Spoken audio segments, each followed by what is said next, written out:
Coucou, voilà, deuxième petite vidéo par rapport à la dépendance affective. Donc il me semble que quand j'ai commencé à prendre conscience que plus j'aimais mon masculin, plus j'avais envie d'aller vers lui, plus j'avais envie d'un futur, enfin, que j'envisageais tellement de choses, moi. Et puis je me rendais compte, plus lui, il avait envie de partir, plus lui, il avait envie de fuir. Plus lui se concentrait sur tout ce qui se passait autour et comment dire, j'ai pas envie de dire des choses négatives, mais plus il me laissait moi dans ma mélasse à me nettoyer et à commencer justement à prendre conscience de choses différentes et où il fallait aussi que j'arrête de penser à lui et que je pense enfin à moi. À partir de l'été 2018, justement, j'ai voulu commencer à travailler sur moi, à me dire il y a quand même des soucis, il y a quand même quelque chose qui se passe. Et puis des vidéos m'ont été proposées d'Alexandre Cormon. Alexandre Cormon où je prenais note. Au départ, je pensais que c'était que mon autre, au final, qui avait des problèmes. Après, je me suis dit, oui, bon, il faut que j'arrive à me détacher, donc je vais me demander de l'aide, entre guillemets. Et puis cette personne est arrivée, j'en ai même acheté son livre, d'ailleurs. Voilà. Je crois que c'était sur Amazon, hein, je l'avais acheté, enfin bon, je faisais guider à le faire, enfin je prenais des notes au fur et à mesure pour pouvoir justement travailler et ne plus reproduire ces schémas du passé et me sentir enfin libérée quand j'étais avec lui, auprès de lui et ne pas faire ces schémas répétitifs et ne plus être dans l'addiction parce que c'est quand même une sorte d'addiction. Et ben c'est lui qui m'a fait comprendre aussi que ce n'est pas que la personne en face qui a des problèmes, mais c'est toi aussi. Il faut que tu travailles sur toi, il faut que tu te libères toi. Et là je le dis aussi bien pour les masculins que pour les féminines qui sont en dépendance affective. Je vous le conseille sincèrement, Alexandre Cormon. Ou pour moi, dans ces vidéos, ça a été un coach qui m'a énormément aidée. Et où j'ai eu cette prise de conscience en même temps, où il y avait vraiment quelque chose aussi de sacré qui se passait dans ma relation. C'était pas un pervers narcissique, parce qu'à cette période-là, je pensais que c'était une personne qui était néfaste à ma vie et qui était manipulateur. Ce n'était pas du tout le cas. Et à ce moment-là, après cet été 2018, justement, où j'ai beaucoup travaillé sur moi, beaucoup pris de notes, beaucoup compris de choses, que moi aussi j'avais beaucoup de travail à faire sur moi, avant de penser que ce soit les autres qui avaient un problème. C'était moi aussi qui avais des problèmes à cette époque.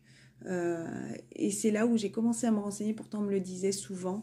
Ma mère qui ramenait son paquet de cartes. Bon, alors dans ce paquet de cartes, c'est des âmes jumelles.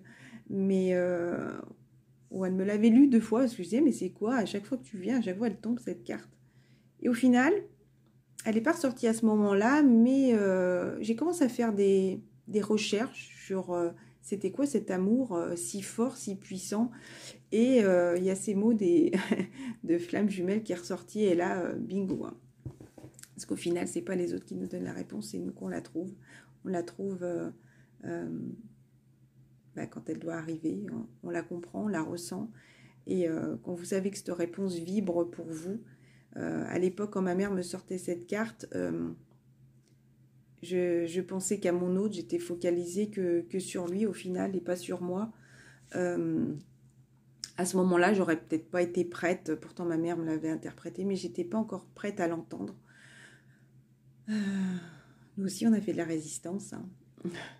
Qu'est-ce que je voulais dire? Donc, à partir de septembre 2018, et là, j'ai mis un mot à ma relation et qui a, avec justement ce travail d'Alexandre Cormon et ce mot qui avait été posé.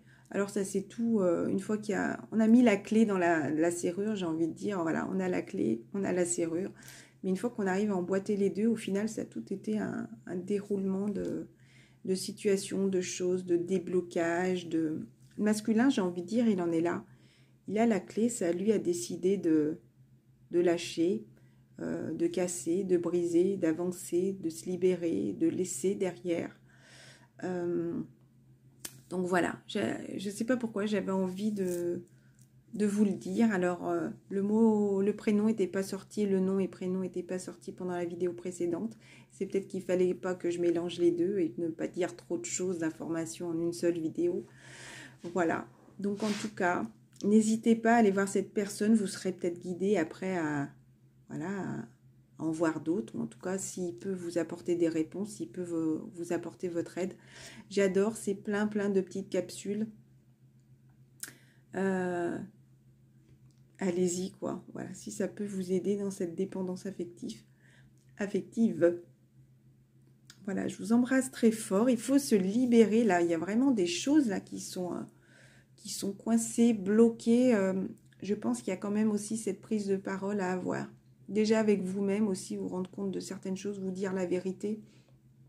Et aussi vous libérer. Oh là, c'est dingue. Vous libérez là quelque chose qui vous emprisonne et qui vous empêche de parler.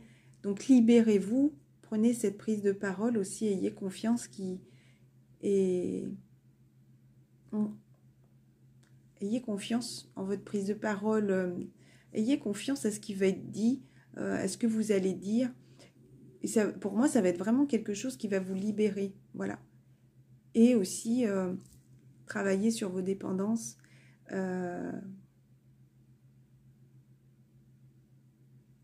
Pour ne pas aussi en tomber dans une autre.